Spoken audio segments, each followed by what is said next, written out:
যেখানে তার কথা অনুযায়ী কিন্তু তারা অনেক চেষ্টা করে পরিশ্রম করে ছুরিটি পাওয়া গিয়েছে, যে ছুরিটিতে হত্যা করা হয়েছিল। এবং সে বাসার একটু দূরে গিয়েই তিনি কিন্তু এই নাগপট্টি লেকের পশ্চিম পাশে ফেলে দিয়েছিলেন। তো দেখছেন যে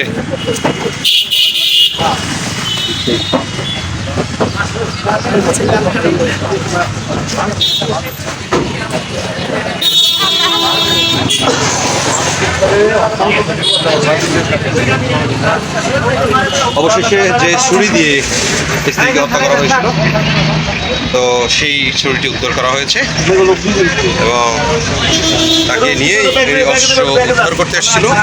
এবং যে ছুরিটিকে মূলত অস্ত্রই আমরা বলে থাকি, বা সেটি উদ্ধার করেছেন এবং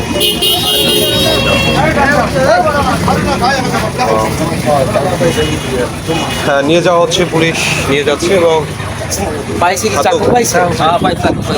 গতকালকে কিন্তু অনেক চেষ্টা করছিল।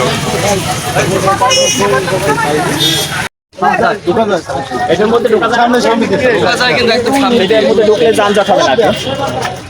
ঢুকতে মানে এবার এই জায়গায়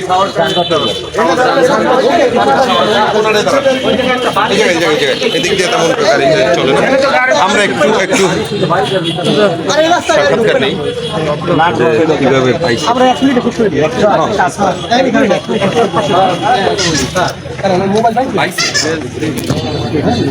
দুটোই ক্লিপ দিও। নেবেন সামনে সাইড দিকে কথা বলি না, সাইড দিকে কথা বলবেন একটু একটু নাও। আর এই যে শরীরে কতটি আঘাত রয়েছে এবং সেই উদ্ধার কতক্ষণ অভিযানে আসলে এই অভিযান সমাপ্ত হয়েছে? ধন্যবাদ। আপনারা অবগত আছেন যে গতকাল রাতে আবুল কালাম নামে এক ব্যক্তি তার নিজ স্ত্রীকে ধারালো অস্ত্র দ্বারা কুপিয়ে হত্যা করে থানায় এসে আত্মসমর্পণ করে। আমরা গতকালকে রাতেই আসলে হত্যাকাণ্ডে ব্যবহৃত ধারালো অস্ত্র উদ্ধারের জন্য অভিযান পরিচালনা করি, কিন্তু রাতের অন্ধকার হয় সেটি উদ্ধার করা সম্ভব হয়নি। আজ দুপুরে পুনরায় আমরা অভিযান পরিচালনা করি এবং নাগপট্টি লেকের পাশ সংলগ্ন ড্রেনের মধ্যে থেকে আমরা এই ধারালো অস্ত্রটি উদ্ধার করতে সক্ষম হয়েছি, যেটা আপনারা এখন দেখতে পাচ্ছেন। আমরা গ্রেপ্তারকৃত আসামিকে হত্যা মামলা দিয়েছি এবং তাকে আদালতে আজকে প্রেরণ করব। কি কারণে হত্যা করা হয়েছে এটা কি আসলে বলেছেন তিনি?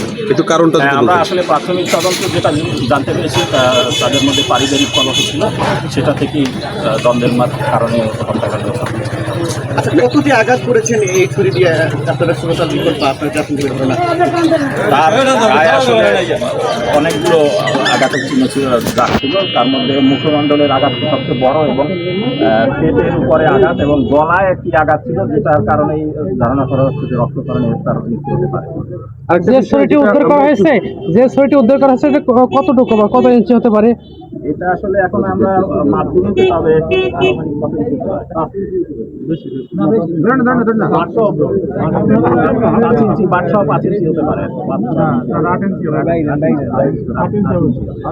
এখানে যে আমরা একটু একটা বিষয়ে জানতে চাচ্ছি যে তারা বলছে যে মেয়েলি কোনো ঘটনা বা ছেলেলি কোনো ঘটনা, পরকীয় কোনো ঘটনা আছে কিনা, এই বিষয়ে একটু ক্লিয়ার করতে। আসলে আমি আগেই বলেছি, যেটা আমাদের প্রাথমিক তদন্তে যেটা পেয়েছি আমরা বলেছি।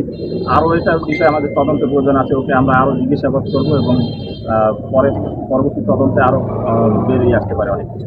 আমরা প্রাথমিকভাবে জানতে পেরেছি যে বাচ্চাদের ছাইড এই ধরনের হত্যাকাণ্ড পরিকল্পিতভাবেই হচ্ছে বলে আপনারা কি প্রাথমিক জানতে পেরেছেন? পরিকল্পিতভাবে তো অবশ্যই হত্যাকাণ্ড হচ্ছে, তাতে কোনো সন্দেহ নাই। তবে বাচ্চাদেরকে